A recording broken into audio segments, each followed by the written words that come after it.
Hello dear students. So in this video we are going to continue with our chapter which is carbon and its compounds from class 10 CBSE NCERT.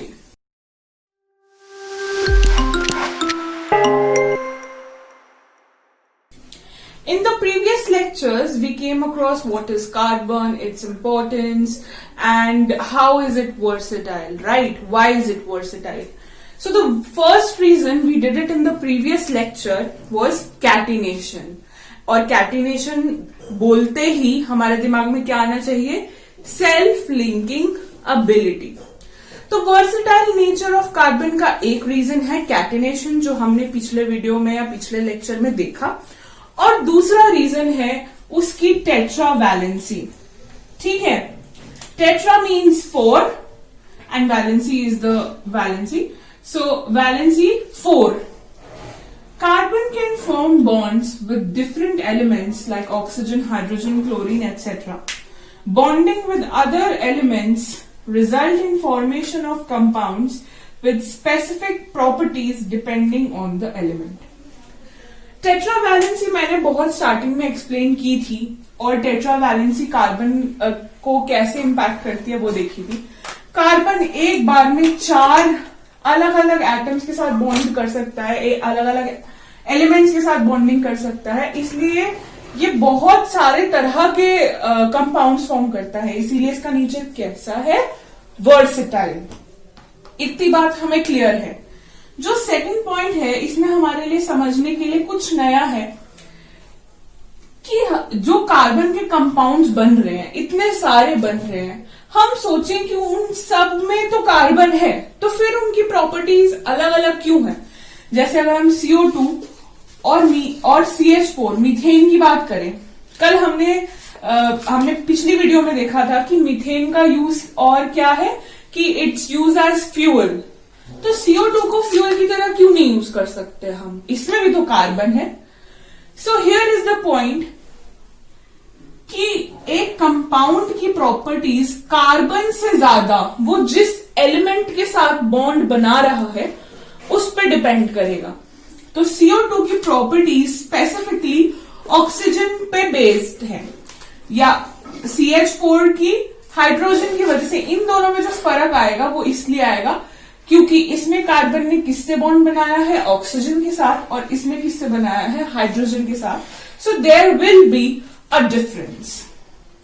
So I hope this much is clear to you, and it's all related with the small size of carbon. ठीक है, अपने small size की वजह से carbon strong bond हमेशा बना पाता है, क्योंकि bond जितना छोटा होगा उतना ज्यादा strong होगा. तो we are done with this part of the chapter which was versatile nature of carbon, जिसमें हमने पहला पॉइंट पिछले लेक्चर में पढ़ा था. क्या था पहला पॉइंट? कैटिनेशन. और दूसरा पॉइंट हमने अभी अभी पढ़ लिया, कार्बन क्या है? टेट्रावैलेंट, इसलिए उसका नेचर कैसा है? Versatile. It forms a lot of compounds with a lot of elements.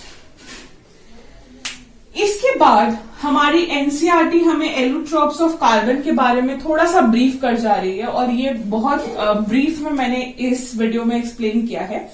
After taking the summary of this topic from here, I want कि आप लोग सब अपनी एनसीईआरटी बुक से ये पार्ट रीड करें and it will be more clear to you. Now let's see allotropes of carbon. तो allotropes होते क्या हैं? Let us see the definition. The various physical forms in which an element can exist are the allotropes. ठीक है, तो अलग अलग तरह की फिजिकल फॉर्म्स जिनमें कोई एलिमेंट एग्जिस्ट करता है. कार्बन जरूरी नहीं है ना फ्रीली घूमेगा, it will have some physical form, और उसकी फिजिकल फॉर्म अलग अलग हो सकती है, जबकि केमिकल प्रॉपर्टीज बहुत हद तक कैसी होंगी? सिमिलर. ठीक है, तो कार्बन के 3 एलोट्रोप्स हैं जो हमें पढ़ने हैं: diamond, graphite and fullerene. Fullerene is also called buckminster fullerene. ठीक है, these two we will study in detail. So I think it is clear to you that what is allotrope and what are the 3 allotropes of carbon. Now moving on to the first allotrope, that is diamond. तो diamond और graphite को हम थोड़ा compare करते हुए पढ़ेंगे तो हमारे लिए थोड़ा पढ़ना आसान होगा और समझना आसान होगा. Each carbon atom in diamond is bonded to 4 other carbons. ये जो शेप मैंने बनाई है ये थोड़ा 3D इफेक्ट देने के लिए बनाई है क्योंकि इसकी शेप टेट्राहेड्रल होती है. जब हम प्लेन 2D सरफेस पे बनाते हैं, जैसे जो ये बोर्ड है ये 2D सरफेस है, तो इस पे कुछ इस तरह से बनाएंगे, लेकिन ये होता कैसे है, इस तरह से. और आगे ये जो सब कार्बन है ये और 4 कार्बन से बॉन्डेड होते हैं. Okay, so each carbon atom is bonded to 4 other carbon.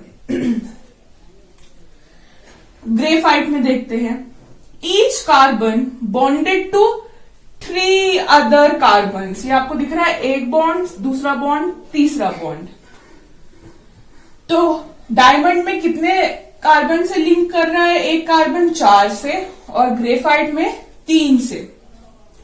यहां पे हमारे दिमाग में एक क्वेश्चन अराइज हो सकता है कि कार्बन की वैलेंसी तो 4 है और ये सिर्फ 3 कार्बन से कंबाइन कर रहा है, तो इसकी वैलेंसी, एक वैलेंसी तो सेटिस्फाई नहीं हुई.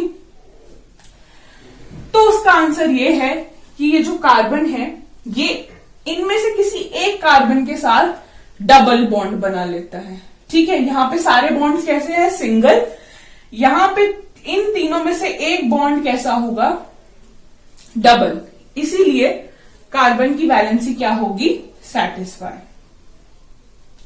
It is the hardest substance known, जबकि ग्रेफाइट कैसा है, smooth and slippery. I hope this much is clear to you all. Diamond can be synthesized by subjecting pure carbon to very high temperature and pressure.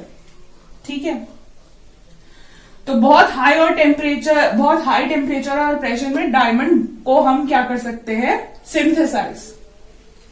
And it is not a good conductor. Whereas graphite, despite of being a non-metal, is a very good conductor of electricity. ठीक है, तो हमने इन दोनों में difference करते करते समझा कि क्या है. इसमें कार्बन कितने कार्बन से लिंक कर रहा है, 4. इसमें 3 से. यहां सारे बॉन्ड कैसे हैं, सिंगल. यहां एक बॉन्ड कैसा है, डबल. ये हार्डेस्ट सब्सटेंस नोन है, जबकि ग्रेफाइट स्मूथ और स्लिपरी है. Diamond is not a good conductor, लेकिन ग्रेफाइट एक गुड कंडक्टर है. इसकी शेप कैसी है, टेट्राहेड्रल. शेप्स के बारे में हम डिटेल में क्लास 11th में पढ़ते हैं. अभी हमारे लिए जानना काफी है कि शेप क्या है, टेट्राहेड्रल, राइट. और ग्रेफाइट की शेप कैसी है, हेक्सागोनल एरे. ये हेक्सागोनल एरे के फॉर्म में एक दूसरे के ऊपर इसकी लेयर्स होती है और ये ऐसे बना होता है, right. So this was about diamond and graphite. अगर आप इन दोनों को साथ में कंपेयर करते हुए प्रिपेयर करेंगे और पढ़ेंगे तो आपके लिए ये याद रखना भी आसान होगा और पढ़ना भी आसान होगा और आपको समझ भी आएगा. Moving on to the third allotrope, that is buckminster fullerene या सिर्फ फुलरिन. ठीक है, तो इसकी शेप अगर आप अपनी एनसीईआरटी बुक्स खोल के देखेंगे, इन तीनों के प्रिंटेड डायग्राम्स हैं उसमें. बकमिंस्टर फुलरिन का एक कॉम्प्लेक्स सा स्ट्रक्चर है, फुटबॉल जैसा. ठीक है, सो क्योंकि it was sort of dome shaped, तो इसका नाम was kept after a US based architect whose name was Buckminster Fuller, and so this. ठीक है, so first ever known fullerene was of 60 carbons, यानी C60 is written here, and उसकी shape कैसी थी, football. Generally football shape की होती है. So this was about allotropes of carbon. In this video we have covered this topic and the very important topic, which was the versatile nature of carbon. Stay tuned for more videos. Thank you.